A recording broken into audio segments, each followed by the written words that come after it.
Hello everyone, welcome back to my channel.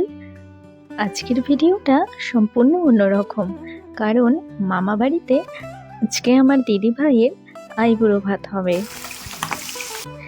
আজকে আমি খুব ব্যস্ত। সকাল সকাল মামা বাড়িতে চলে গিয়ে রান্না বান্না শুরু করে দিলাম। প্রথমেই আমি আজকে রান্না করব সর্ষে দিয়ে পাবদা মাছ।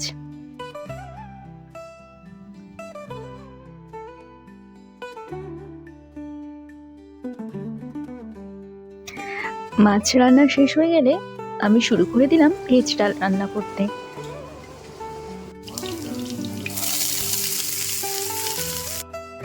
আমি এইদিকে রান্না শেষ করেছি, আর ওইদিকে আমার ছোট মামি দিদিভাইয়ের জন্য 5 রকমের ভাজা, শাক, তারপরে পিঠে, পায়েস, কেক এইসবের জোগাড় করতে অনেক ব্যস্ত।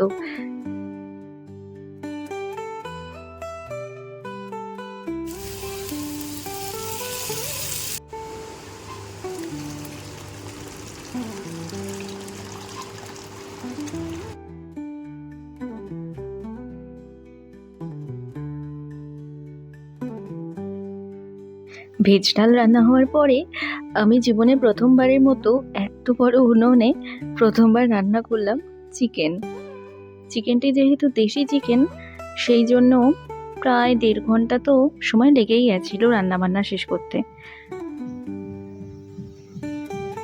এরপর মামি রান্না করেছিল চিংড়ি মাছের মালাইকারি, আর আমরা সবাই মিলে দিদিভাইয়ের জন্য জায়গাটাকে এইভাবে সুন্দর করে সাজিয়ে নিলাম।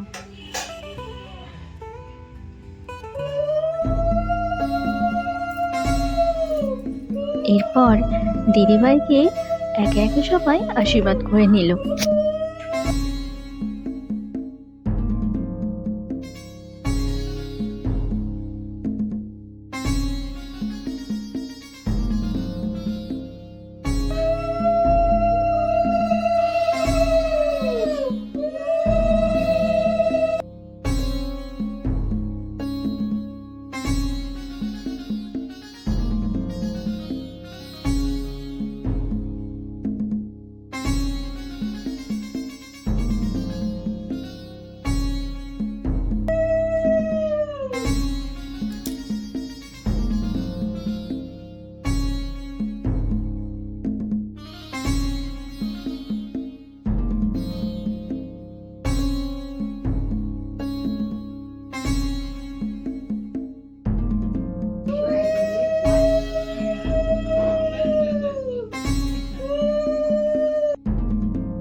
আজকের ব্লগটি কেমন হয়েছে আপনারা কমেন্ট করে জানাবেন, এবং আমার দিদিভাইকে তার আগামী জীবনের জন্য শুভেচ্ছা জানাতে কেউ ভুলবেন না।